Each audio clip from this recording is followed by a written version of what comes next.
Matahari Surabaya menggantung tepat di atas kepala, tanpa ampun membakar setiap jengkal aspal dan beton di kota pahlawan itu.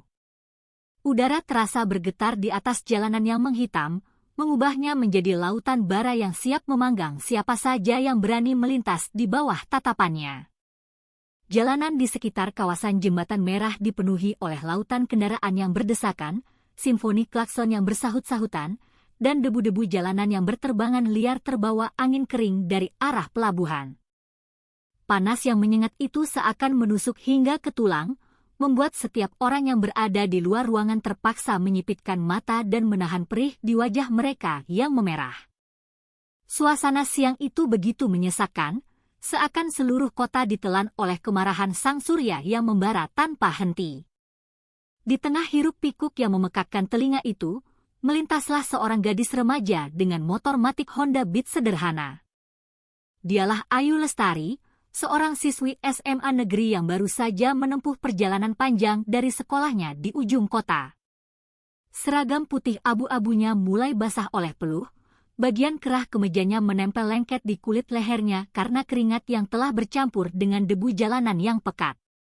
Rambut hitam legamnya yang dikuncir kuda ke belakang mulai sedikit berantakan, beberapa helai anak rambut menempel di pipinya yang kemerahan karena terbakar panas. Meski kelelahan tampak jelas di wajahnya, Ayu tetap menjaga laju motornya dengan penuh kehati-hatian.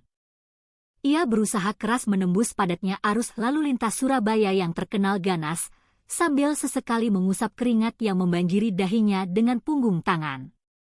Wajahnya terlihat letih, namun ada sebuah keteguhan yang terpancar dari sorot matanya yang jernih, sebuah cerminan dari semangat anak muda yang belum terkalahkan oleh kerasnya kehidupan. Ayu menarik napas panjang, mencoba menenangkan dirinya di tengah kebisingan. Ia hanya ingin segera sampai di rumah sederhananya di kawasan perkampungan padat, menyingkir dari panas yang menyesakkan ini, dan menikmati segelas es teh manis buatan sendiri yang sudah sejak tadi terbayang jernih dalam benaknya. Namun, perjalanan pulang itu terasa begitu panjang dan luar biasa melelahkan.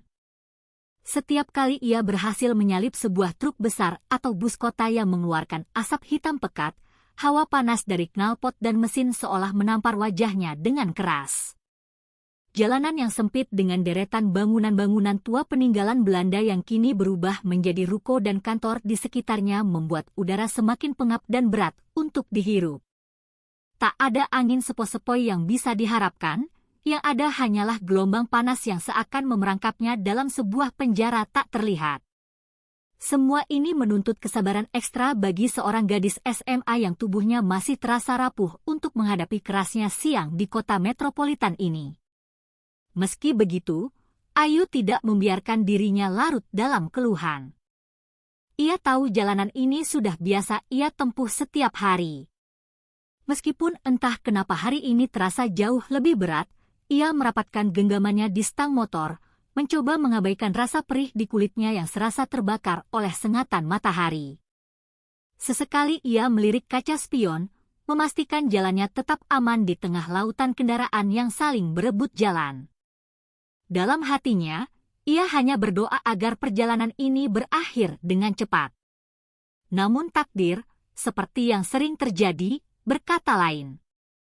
Di balik teriknya siang yang menyilaukan, ada sebuah bayangan gelap yang sudah menunggu di depan sana, siap untuk menguji keberaniannya dan merenggut ketenangan yang tersisa dalam dirinya. Di tengah hiruk-pikuk jalanan Surabaya yang panas dan sesak, Ayu berusaha menjaga konsentrasinya. Tangannya erat menggenggam stang motor, matanya awas memperhatikan setiap celah di antara mobil dan motor lain. Namun tiba-tiba, dari kejauhan, matanya menangkap sosok besar yang berdiri dengan angkuh di tepi jalan. Tubuhnya menjulang tinggi, bayangannya jatuh memanjang di permukaan aspal yang berkilat oleh panas. Dengan sebuah gerakan yang kasar dan tiba-tiba, sosok itu melambaikan tangannya ke arah Ayu, memberi isyarat keras agar gadis itu segera berhenti. Ayu, yang semula hanya ingin cepat sampai rumah, terpaksa menarik tuas remnya dalam-dalam. Jantungnya seketika berdegup lebih kencang, sebuah firasat buruk mulai merayap di benaknya.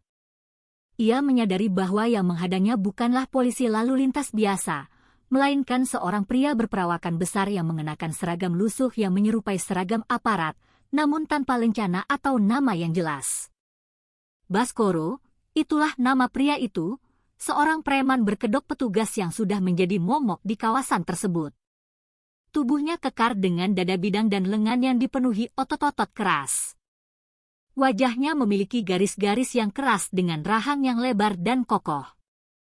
Kulitnya sawo matang gelap, terbakar oleh matahari Surabaya yang ganas, dan tatapan matanya begitu tajam seolah hendak merobek keberanian siapapun yang berani menatapnya balik.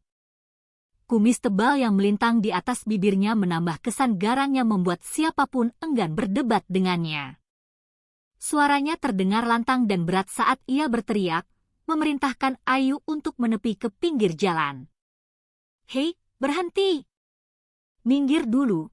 teriaknya, seolah jalanan ini adalah wilayah kekuasaannya seorang. Beberapa pengendara motor di sekitar menoleh sejenak, namun sebagian besar langsung berpura-pura tidak melihat, karena mereka sudah sangat mengenal reputasi buruk pria itu. Dengan perasaan ragu dan takut, Ayu menepikan motornya. Ia berusaha keras menutupi rasa gugup yang mulai menyelusup ke dalam seluruh tubuhnya. Keringat dingin mulai bercampur dengan peluh panas, membuat punggungnya terasa semakin lengket dan tidak nyaman. Ia menurunkan kaca helmnya sedikit, mencoba melindungi wajahnya dari tatapan tajam pria itu yang terasa seperti menelanjanginya. Baskoro melangkah mendekat, langkah kakinya terdengar berat dan mantap saat menghentak aspal. Sepatu bot hitamnya yang penuh debu seakan mencatat setiap jejak ancaman yang pernah ia tebarkan. Dengan gerakan yang kasar, ia langsung menodongkan tangannya yang besar, menuntut surat-surat kendaraan Ayu. Nada bicaranya tinggi, penuh dengan arogansi yang memaksa dan tidak terbantahkan. Ayu, dengan tangan yang gemetar hebat, membuka tas kecilnya, mengeluarkan STNK dan SIM yang memang selalu ia siapkan. Namun, meskipun semua dokumen itu lengkap, tatapan Baskoro sama sekali tak berubah melunak. Sebaliknya, sebuah senyum miring yang sinis terukir di wajahnya, senyum yang lebih menyerupai ejekan daripada sebuah keramahan. Ia menatap Ayu dari ujung rambut hingga ujung kaki dengan tatapan melecehkan, lalu kembali menatap surat-surat itu hanya sekilas. Dengan nada yang sangat sinis, ia bergumam, "HM, lengkap sih, tapi bukan berarti kamu bisa bebas begitu saja. Kamu pikir aku tidak lihat kamu tadi ngebut?" Suaranya terdengar seperti sebuah vonis yang tak bisa dibantah. Hati Ayu mencelos. Ia tahu betul ia tidak melaju kencang, ia bahkan terlalu berhati-hati.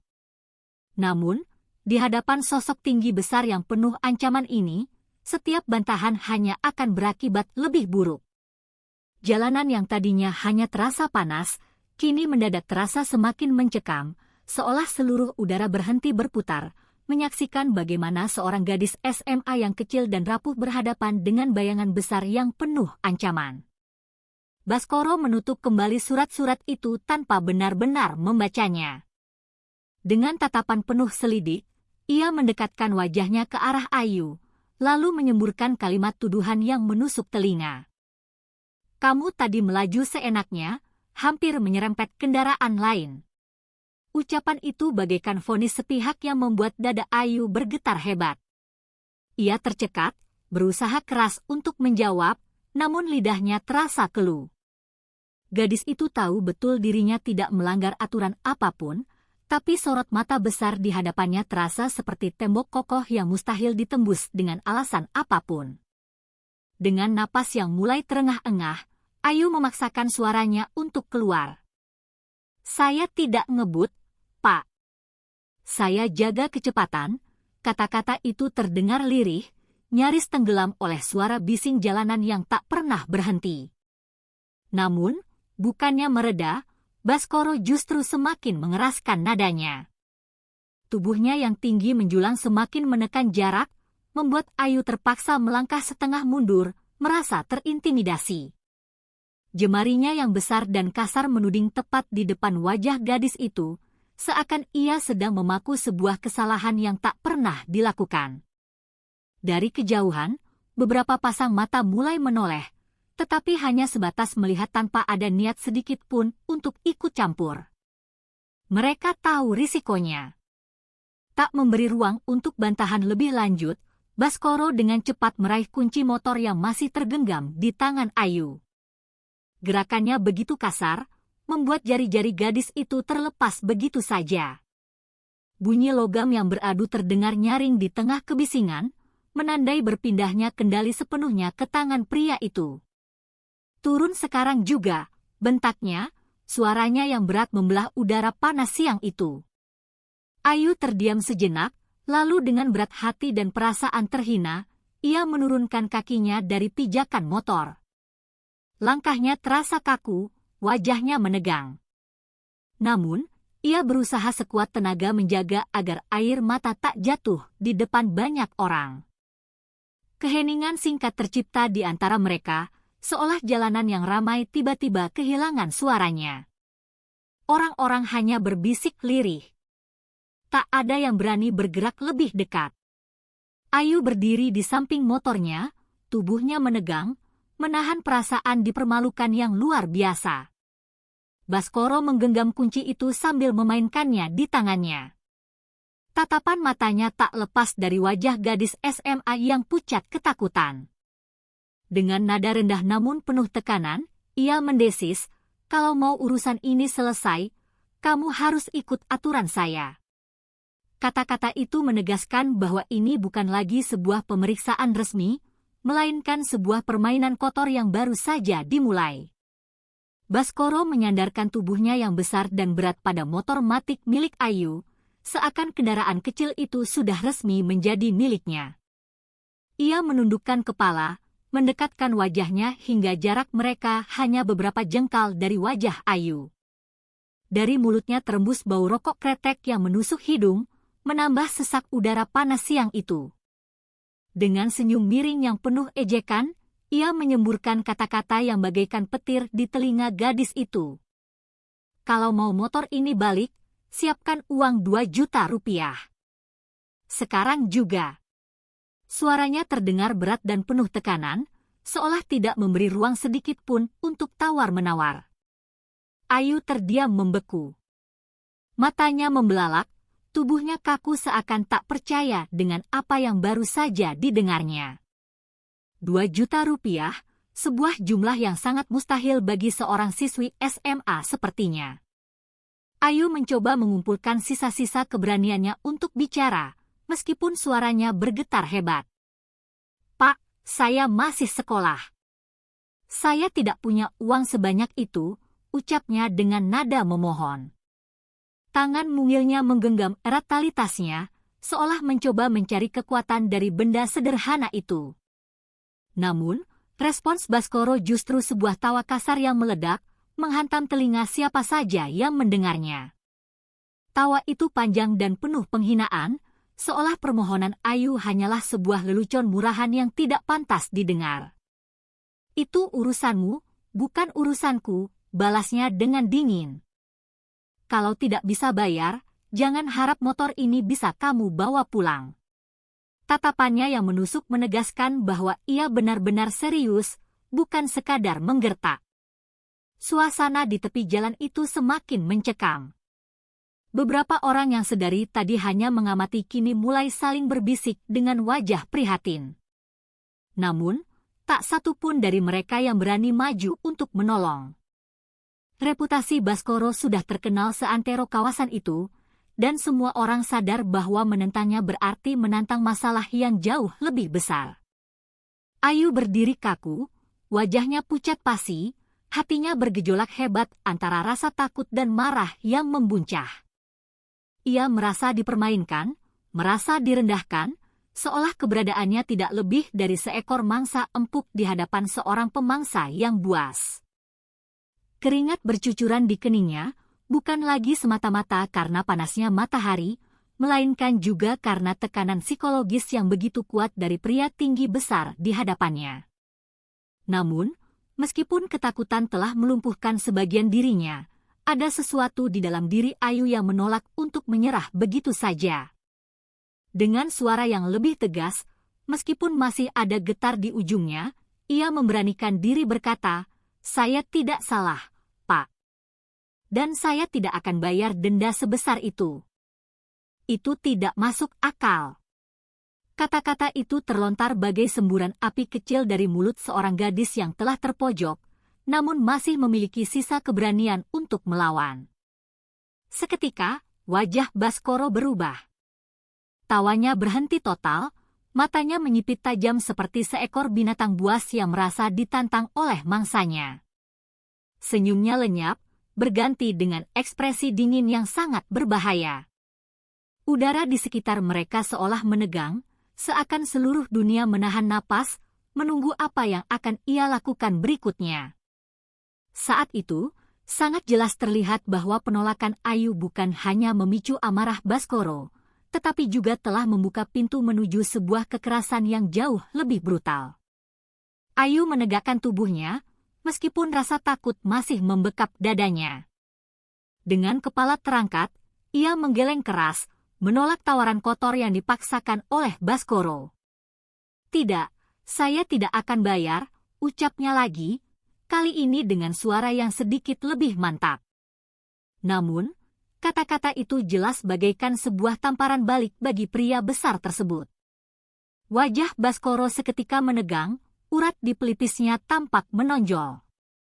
Napasnya memburu, seakan menahan sebuah ledakan amarah yang sudah tak terbendung lagi. Orang-orang di sekitar menahan napas, menyadari bahwa perlawanan sekecil apapun terhadap Baskoro selalu berujung pada bencana. Namun, Ayu tidak lagi peduli. Ia lebih memilih dihukum daripada harus menyerahkan harga dirinya pada sebuah ketidakadilan yang nyata. Tak perlu menunggu lama, tangan besar Baskoro melayang dengan cepat ke arah wajah Ayu. Plak! Suara tamparan yang keras itu memecah udara panas siang itu, membuat sebagian orang yang menonton spontan bergidik ngeri. Kepala Ayu terhentak keras ke samping. Kuncir rambutnya terurai berantakan. Bibir mungilnya seketika pecah, hingga darah segar mulai mengalir menuruni dagunya. Tubuhnya limbung, hampir saja jatuh. Namun, kedua kakinya masih berusaha menopang tubuhnya meskipun gemetar hebat. Pandangannya berkunang-kunang, dunia terasa berputar dan telinganya berdenging hebat. Namun di balik semua itu, tatapan matanya masih menunjukkan sisa-sisa keberanian, meskipun kini samar tertutup oleh kabut air mata yang mulai menggenang. Belum puas dengan tamparan itu, Baskoro melangkah mendekat lagi, wajahnya kini telah berubah menjadi topeng kebiadaban yang mengerikan. Senyum miring yang penuh kemenangan kembali merekah di bibirnya. Dengan kedua tangannya yang kasar, ia meraih kerah baju seragam Ayu, lalu merobeknya dengan paksa. Suara kain yang terkoyak terdengar begitu jelas, menghantam telinga para saksi mata seperti sebuah penghinaan yang teramat besar. Seragam putih abu-abu kebanggaan Ayu, yang selama ini menjadi simbol masa remajanya yang penuh harapan, kini tercabik-cabik di depan umum. Gadis itu menunduk dalam-dalam, tubuhnya kaku menahan rasa malu dan sakit yang tak terhingga. Air matanya akhirnya jatuh, bercampur dengan darah yang terus mengalir dari bibirnya. Namun, Baskoro justru tertawa terbahak-bahak, seolah kesengsaraan seorang anak SMA hanyalah sebuah hiburan murahan baginya. Suasana semakin mencekam. Warga yang berkumpul hanya bisa saling pandang dengan wajah tak berdaya. Rasa takut telah mengikat langkah mereka. Tak seorang pun berani maju, meskipun hati mereka menjerit melihat kebiadaban yang terjadi di depan mata mereka. Ayu berdiri di sana, tubuhnya yang ringkih, pakaiannya compang-camping, wajahnya penuh luka dan air mata. Ia seperti seekor domba kecil yang diinjak-injak oleh serigala lapar. Namun, sorot matanya yang tersembunyi di balik helaian rambutnya masih menyimpan bara kecil perlawanan. Baskoro terus tertawa, suaranya menggema di antara gedung-gedung kota, meninggalkan jejak luka yang tak hanya membekas di tubuh Ayu, tetapi juga di hati setiap orang yang menyaksikan ketidakadilan itu. Di titik itu, jelas sudah, ini bukan lagi soal uang atau peraturan. Ini adalah wujud nyata dari kesewenang-wenangan seorang manusia yang telah mabuk oleh kuasa. Tubuh Ayu akhirnya roboh di atas trotoar yang panas. Setelah menerima tamparan dan perlakuan keji itu, sejumlah warga yang tadinya hanya diam terpaku tak lagi tega. Beberapa pria berlari menghampiri, mengangkat tubuh mungil itu dengan sangat hati-hati. Darah menetes dari bibirnya, bercampur dengan air mata yang tak terbendung lagi. Seragam sekolahnya yang robek dan kusut membuat gadis itu tampak lebih rapuh dari usianya yang sebenarnya. Dengan tergesa-gesa, warga membawa Ayu ke rumah sakit terdekat, RSUD Dr. Suetomo. Suasana di ruang instalasi gawat darurat, IGD, pun mendadak sibuk. Dokter dan perawat bergegas menolong siswi SMA yang tiba-tiba masuk dalam keadaan penuh luka. Setiap perban yang menutupi lebam di wajahnya, setiap tetesan cairan infus yang mengalir ke lengannya, menjadi saksi bisu betapa brutalnya perlakuan yang baru saja ia terima. Kabar tentang insiden itu menyebar dengan cepat, dari mulut ke mulut, dari jalanan hingga ke lorong-lorong rumah di perkampungan. Nama Ayu diperbincangkan dengan nada iba sekaligus marah yang tertahan. Tak butuh waktu lama, berita itu sampai ke telinga Dewi Sartika, satu-satunya kakak perempuan Ayu. Dewi, seorang prajurit komando pasukan khusus, Kopassus, yang terbiasa menghadapi kerasnya medan operasi militer, sontak membeku sejenak saat mendengar adiknya diperlakukan dengan begitu hina. Ia menutup telepon dari tetangganya dengan wajah yang menegang. Urat di pelipisnya berdenyut kencang. Tanpa menunggu lebih lama, ia langsung menyambar jaket hitamnya, mengenakan sepatu bot militernya, lalu bergegas menuju rumah sakit dengan motor sportnya, melaju dengan langkah lebar penuh amarah yang ditahan. Perjalanan menuju rumah sakit terasa begitu panjang bagi Dewi. Meskipun sebenarnya ia melaju dengan kecepatan tinggi, membelah kemacetan Surabaya, sepanjang jalan pikirannya dipenuhi oleh gambaran tentang Ayu kecil, gadis manis yang selama ini ia lindungi dengan segenap jiwa sejak kedua orang tua mereka tiada. Setiap ingatan tentang adiknya membuat bara api di dalam dadanya semakin menyala-nyala. Bagaimana mungkin seorang pria berani menyentuh, apalagi merobek pakaian adiknya yang masih remaja? Bagaimana bisa di negeri yang katanya menjunjung tinggi hukum, ada oknum yang berani bertindak sekeji itu di depan umum tanpa ada rasa takut sedikit pun? Pertanyaan-pertanyaan itu terus menghantam pikirannya, membentuk satu kesimpulan yang tak terbantahkan. Ini bukan sekadar persoalan pribadi, ini adalah sebuah penghinaan yang harus dibalas. Setibanya di rumah sakit, Dewi langsung berlari menuju ruang IGD. Matanya membelalak saat melihat tubuh adiknya terbaring lemah di ranjang, wajahnya penuh memar, bibirnya pecah dan berdarah, dan pakaiannya telah berganti dengan gaun pasien rumah sakit. Hatinya seolah ditusuk oleh ribuan pisau. Ia mendekat, menggenggam tangan Ayu erat-erat, merasakan kulit dingin yang penuh keringat di telapak tangan adiknya. Dalam tatapan Ayu, Dewi menemukan campuran antara rasa sakit, malu, dan ketakutan yang mendalam. Namun, di baliknya, ada pula semangat yang tak padam.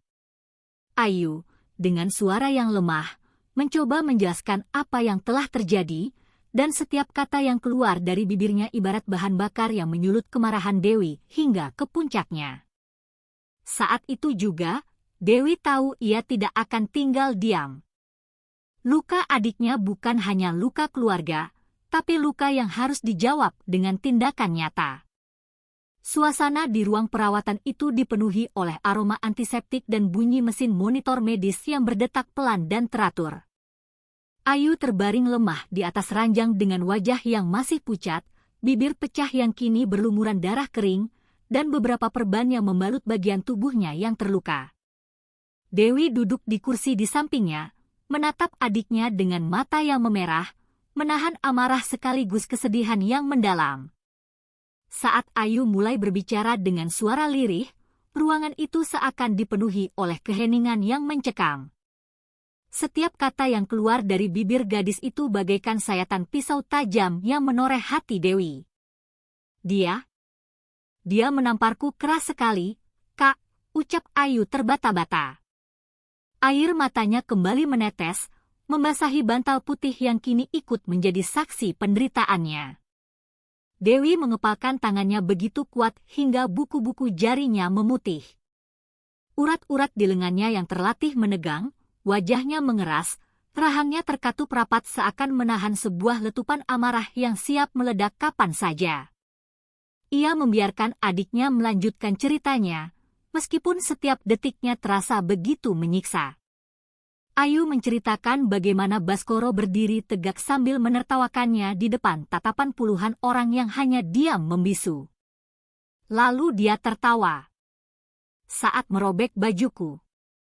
Kata-kata itu membuat Dewi merasa seolah dirinya lah yang sedang dihina, seolah harga dirinya sebagai seorang kakak telah dipermalukan di hadapan publik. Ia menunduk, matanya berkaca-kaca, namun tidak ada setetes pun air mata yang jatuh.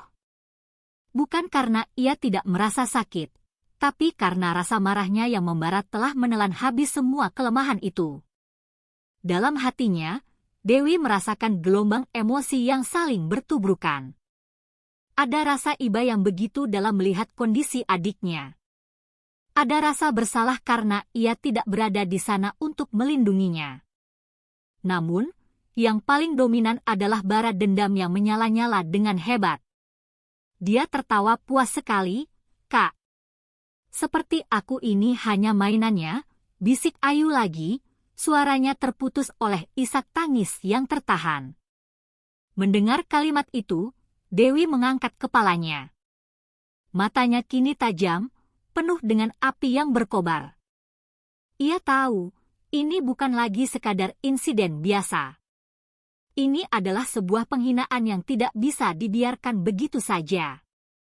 Sisi seorang prajurit Kopassus di dalam dirinya mulai berbicara.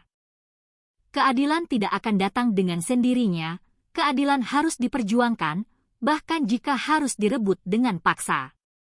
Saat itu juga, dalam keheningan ruang rumah sakit, Dewi membuat sebuah sumpah di dalam hatinya. Sumpah yang sederhana namun penuh dengan kekuatan. Ia tidak akan tinggal diam. Ia akan mencari pria bernama Baskoro itu, menuntutnya hingga ia tak bisa lagi mengangkat kepalanya. Bukan sekedar demi adiknya, tetapi demi harga diri keluarganya, demi semua gadis lain yang bisa menjadi korban berikutnya jika orang seperti itu dibiarkan bebas. Tatapannya beralih ke tangan Ayu yang masih menggenggam lemah jemarinya, dan di situ tekadnya semakin kokoh. Dewi sadar, pertempuran ini baru saja dimulai, dan ia sendiri yang akan menyalakan api balas dendam itu. Langkah kaki Dewi menghentak trotoar dengan irama yang cepat dan mantap. Helm yang baru saja ia lepas masih tergenggam erat di tangannya, sementara sorot matanya lurus menusuk ke depan. Napasnya terdengar berat, dadanya naik turun menahan emosi yang sudah berada di puncaknya. Kantor polisi sektor terdekat, sebuah bangunan megah dengan tembok berwarna coklat yang kokoh, akhirnya terlihat di hadapannya. Bagi sebagian orang, gedung itu adalah simbol hukum dan keadilan. Namun, bagi Dewi hari itu, gedung itu hanyalah sebuah benteng yang mungkin saja sedang menyembunyikan seorang penjahat berbaju aparat bernama Baskoro. Tanpa basa-basi, ia mendorong pintu kaca dengan keras dan melangkah masuk, membuat beberapa polisi yang sedang duduk santai sontak berdiri kaget. Tatapan tajam Dewi menyapu seluruh ruangan.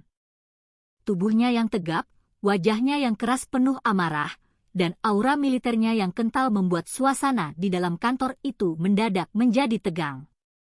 Ia mencari sosok Baskoro, namun yang dilihatnya hanyalah beberapa polisi yang pura-pura sibuk dengan tumpukan berkas. Sebagian lagi menunduk, sengaja menghindari pandangannya. Dewi segera tahu, ada sesuatu yang sedang disembunyikan. Di mana Baskoro? Panggil dia sekarang juga, suaranya menggelegar, membuat ruangan itu seakan bergetar oleh ketegasannya. Namun, tak satu pun dari mereka yang berani menjawab. Hanya ada keheningan kaku yang membuat Dewi semakin yakin bahwa mereka semua sedang mencoba melindungi oknum biadab itu. Amarah Dewi semakin membara. Tangannya mengepal begitu kuat hingga buku-buku jarinya berderak. Ia melangkah ke meja salah satu polisi dan menepuknya dengan sangat keras, membuat berkas-berkas di atasnya berterbangan. "Jangan main-main dengan saya. Saya ingin orang itu sekarang juga," teriaknya, dengan sorot mata yang nyaris membuat lawan bicaranya gemetar ketakutan. Namun, justru sikap menghindar dari para polisi itu semakin menguatkan dugaannya bahwa Baskoro memang sengaja disembunyikan. Bagi Dewi, ini bukan hanya penghinaan terhadap dirinya dan adiknya, tapi juga penghinaan terhadap hukum itu sendiri.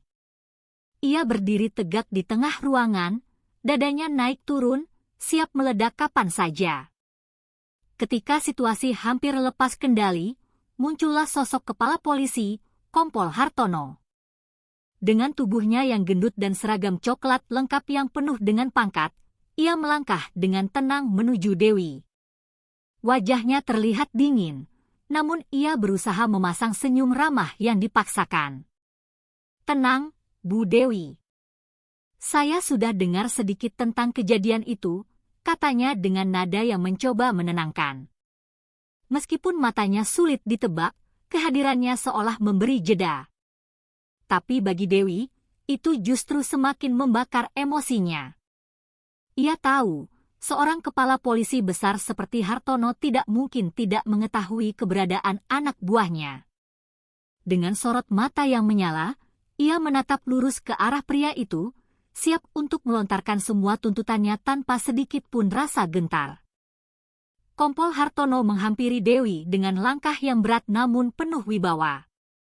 Tubuh gempalnya bergerak pelan, wajahnya serius, mencoba menampilkan sosok pemimpin yang berwibawa di hadapan semua anggotanya. Saat berdiri di hadapan Dewi, ia menundukkan kepalanya sedikit, lalu mendengarkan setiap detail kronologi yang diceritakan oleh wanita prajurit itu. Dewi berbicara dengan nada yang tajam, suaranya bergetar oleh amarah, namun tetap terkendali. Ia menceritakan bagaimana adiknya dipermalukan, dipukul, hingga pakaian seragam sekolahnya dirobek dengan keji di depan umum.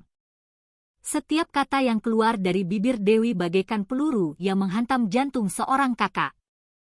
Dan Kompol Hartono hanya terdiam, wajahnya hanya sesekali mengangguk seolah paham. Setelah Dewi selesai bicara, Kompol Hartono menarik napas panjang. Dengan nada yang dibuat setenang mungkin, ia berkata, "Saya mengerti. Kejadian itu sangat memalukan. Jangan khawatir, semua biaya rumah sakit akan kami tanggung. Saya pastikan keluarga Anda tidak perlu memikirkan masalah uang." Ucapan itu terdengar lembut, namun justru membuat darah Dewi mendidih seketika. Baginya, tawaran itu hanyalah sebuah gula-gula untuk menutupi luka yang jauh lebih dalam. Bagaimana mungkin harga diri adiknya, kehormatan keluarganya, serta keadilan yang telah diinjak-injak bisa ditebus hanya dengan uang biaya rumah sakit? Itu sama saja dengan menghina penderitaan yang sudah terlanjur menorehkan luka batin yang mendalam. Dewi mendekatkan wajahnya ke arah Kompol Hartono. Sorot matanya menusuk tajam. Suara tegasnya menggema di seluruh ruangan. "Saya tidak datang ke sini untuk meminta belas kasihan, apalagi uang. Saya datang untuk menuntut keadilan. Saya ingin Baskoro ditangkap, diseret, dan dipertanggungjawabkan atas semua kebiadabannya." Kalimat itu meluncur deras tanpa ada keraguan sedikit pun. Ruangan itu seketika menjadi sunyi. Beberapa polisi yang sedari tadi pura-pura sibuk kini menahan napas, menatap perdebatan itu dengan wajah yang tegang. Dewi tidak takut dengan pangkat dan jabatan. Baginya, satu hal yang jelas, Baskoro harus ditindak, atau tidak ada artinya hukum ditegakkan di negeri ini. Kompol Hartono hanya mengangguk pelan, mencoba menenangkan situasi. Namun, sorot matanya berbeda. Ada sebuah keraguan yang tidak bisa ia sembunyikan, seolah di balik wajah seriusnya ada beban besar yang menahannya untuk bertindak. Kami akan proses. Sabar dulu, Bu Dewi, katanya singkat. Namun, nada suaranya terdengar datar dan penuh kehati-hatian. Dewi menangkap tanda itu. Insting militernya langsung membaca, ini bukan sekadar keraguan, ini adalah bentuk penghindaran. Ada sesuatu yang lebih besar di balik sosok Baskoro, sesuatu yang bahkan membuat seorang kepala polisi pun tidak berani mengambil langkah tegas. Dan justru hal itu membuat Dewi semakin yakin, perlawanan ini akan jauh lebih rumit daripada sekadar menghukum satu orang oknum. Dewi baru saja melangkahkan kakinya keluar dari ruangan kepala polisi dengan wajah yang masih memerah oleh amarah. Udara luar yang panas kembali menusuk kulitnya, namun bukan itu yang menyita perhatiannya, melainkan rasa kecewa yang masih membakar dadanya. Baru 2 langkah meninggalkan pintu besar kantor polisi, tiba-tiba sebuah hentakan keras dari belakang menghantam punggungnya. Tubuhnya terdorong ke depan, terhuyung, lalu jatuh menghentam lantai keras dengan suara dentuman yang membuat orang-orang di sekitar menoleh kaget. Rasa sakit yang tajam menjalar dari punggung hingga ke tulang rusuknya. Namun, sebelum ia sempat bangkit, suara tawa kasar sudah terdengar tepat di belakangnya. Sosok besar Baskoro muncul dari balik kerumunan. Matanya merah, wajahnya penuh amarah yang liar. Napasnya terengah-engah seperti binatang buas yang baru saja lepas dari kandangnya. Tanpa ragu, ia meraih kerah baju Dewi dan menyeretnya dengan kasar melewati halaman kantor polisi. Orang-orang yang sedang duduk di sekitar teras kantor sontak berdiri. Beberapa berteriak kaget, namun tidak satu pun berani maju. Dewi diseret begitu saja, tubuhnya terhempas ke tanah, debu menempel di pipi dan lengannya. Namun, yang lebih menyakitkan bukan hanya luka fisik itu, melainkan kenyataan bahwa hal tersebut dilakukan tepat di depan simbol hukum negara, dan tidak ada satupun aparat yang bergerak untuk menghentikannya. Baskoro, dengan tubuh besarnya, menghantamkan pukulan ke wajah Dewi. 1, 2, 3 kali tinju keras mendarat di pipi dan rahangnya. Suara hantaman terdengar jelas, membuat beberapa warga yang menyaksikan menutup mulut sambil menahan jeritan. Tubuh Dewi berguncang hebat, darah mulai keluar dari sudut bibirnya. Namun, meskipun dipukuli bertubi-tubi, sorot matanya belum padam. Ia masih menatap dengan mata tajam, meskipun kelopak matanya sudah mulai membengkak. Baskoro berhenti sejenak, lalu menoleh ke arah kerumunan warga. Suaranya menggelegar penuh ancaman. Dengar baik-baik. Siapapun yang coba ikut campur akan bernasib sama seperti dia. Kalimat itu bergema, membuat orang-orang mundur ketakutan. Suasana berubah menjadi sangat mencekam. Warga yang tadinya hendak menolong kini hanya bisa berdiri terpaku, wajah mereka pucat, hati mereka digelayuti rasa takut. Beberapa berbisik lirih, namun tak ada yang berani melangkah maju. Pemandangan seorang prajurit wanita Kopassus dipukuli di depan kantor polisi seakan menjadi bukti nyata betapa besar kekuasaan yang melindungi Baskoro.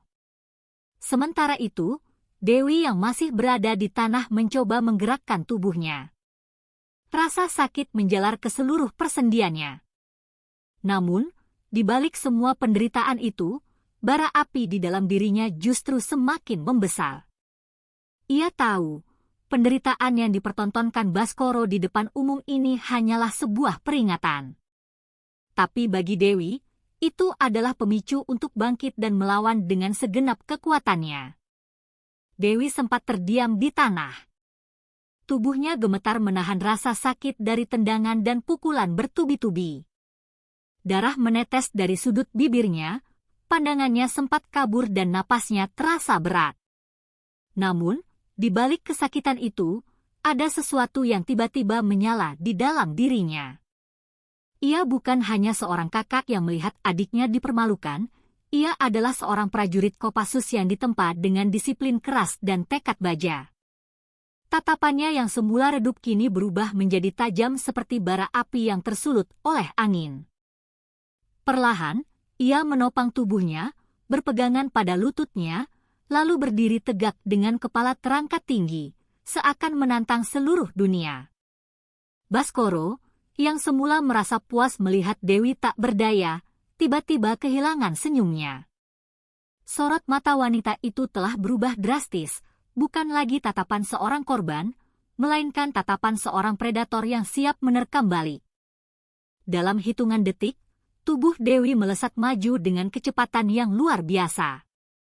Tinju kanannya melayang, tepat menghantam wajah Baskoro. Bag! Suara hantaman keras terdengar, membuat tubuh besar itu terhuyung ke belakang. Baskoro terkejut, ia tidak pernah menyangka wanita yang baru saja ia pukuli bisa bangkit dengan kekuatan sebesar itu. Warga yang menyaksikan sontak bersorak kaget, beberapa bahkan menutup mulut tak percaya dengan apa yang baru saja mereka lihat. Namun, Dewi tidak berhenti di situ.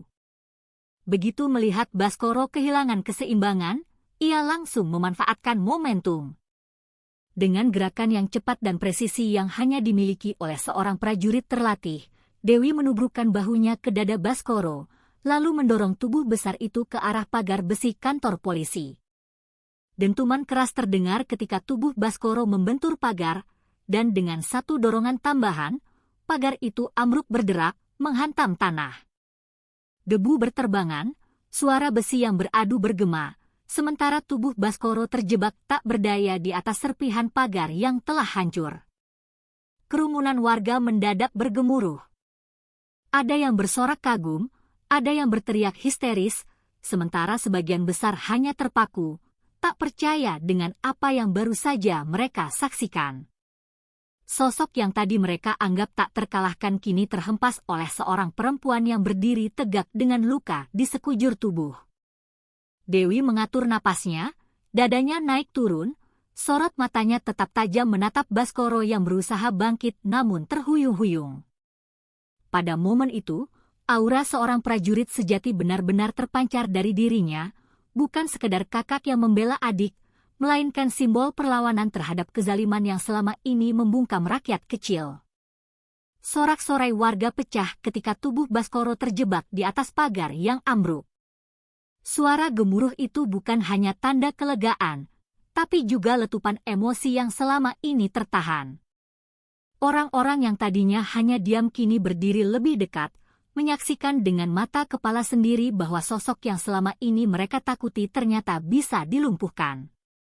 Beberapa warga bertepuk tangan, sebagian bersiul, dan ada pula yang berteriak lantang, menyalurkan rasa lega yang selama ini terpendam.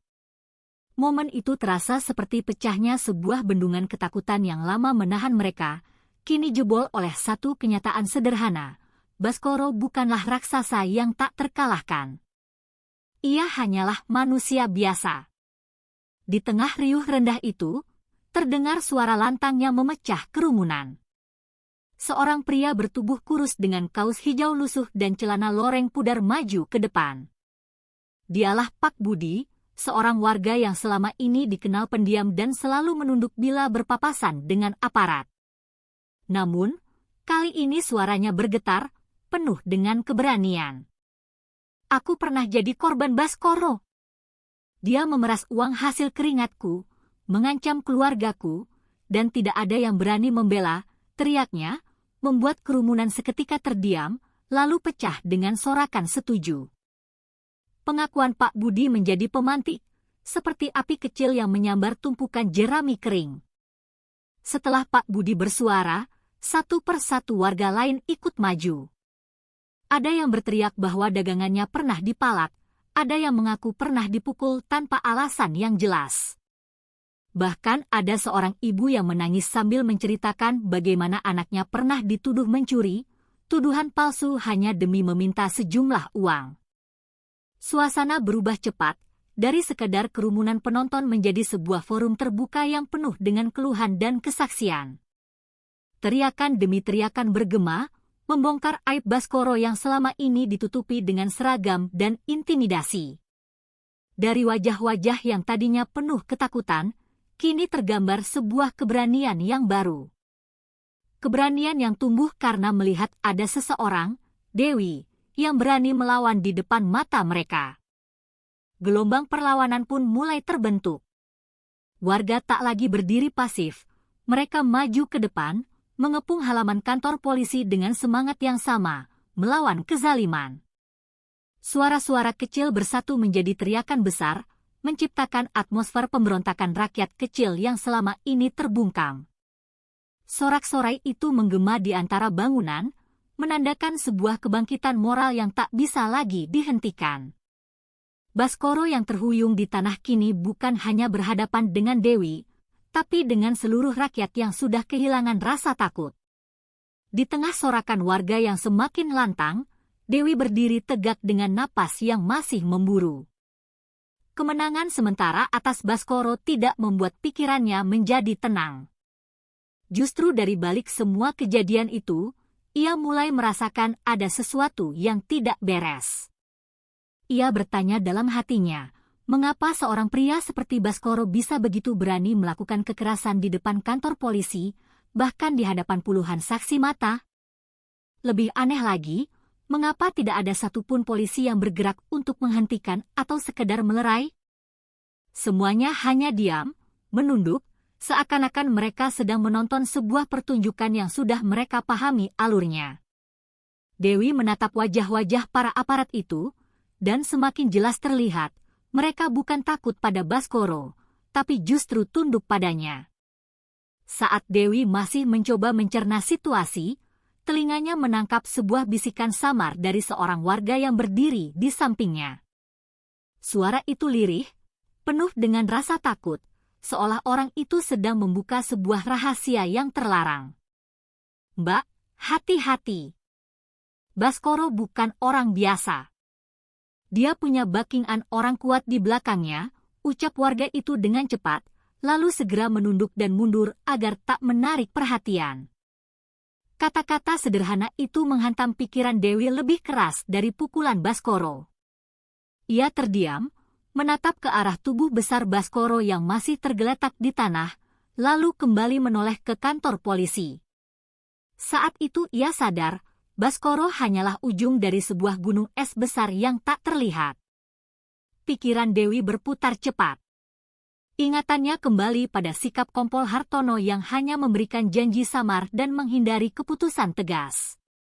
Semua sikap dingin, keraguan, dan cara polisi lain menunduk seakan menjadi potongan puzzle yang kini mulai tersusun. Baskoro bukan sekadar oknum nakal di jalanan, melainkan bagian dari sebuah jaringan.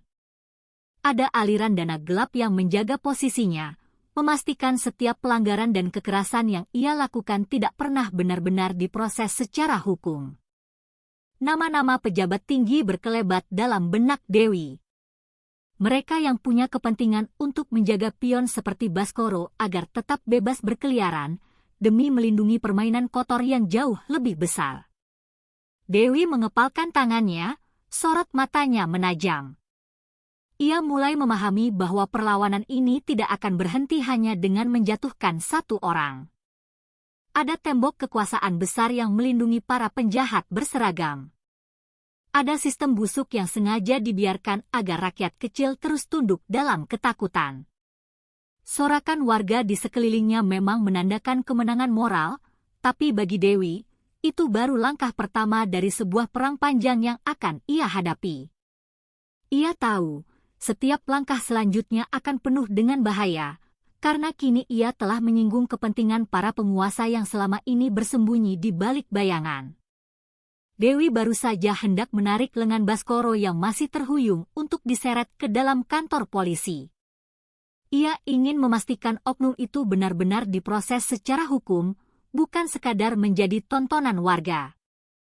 Namun, langkahnya mendadak terhenti ketika sosok Kompol Hartono kembali muncul dari balik pintu besar kantor. Dengan tubuh gempalnya dan wajah yang dingin, ia berdiri tegak menghadang Dewi. Gerakan tangannya sederhana, Ia mengangkat telapak tangannya seakan memberi aba-aba untuk berhenti. Namun, aura kekuasaan yang terpancar darinya membuat suasana mendadak membeku. Semua mata warga yang tadinya bersorak kini tertuju pada sosok kepala polisi itu. Dengan nada datar namun penuh tekanan, Kompol Hartono berkata, "Ada hal yang tidak kau pahami, Dewi. Dunia ini tidak sesederhana benar dan salah." Ucapannya yang menusuk itu menggema di halaman kantor polisi yang masih dipenuhi kerumunan.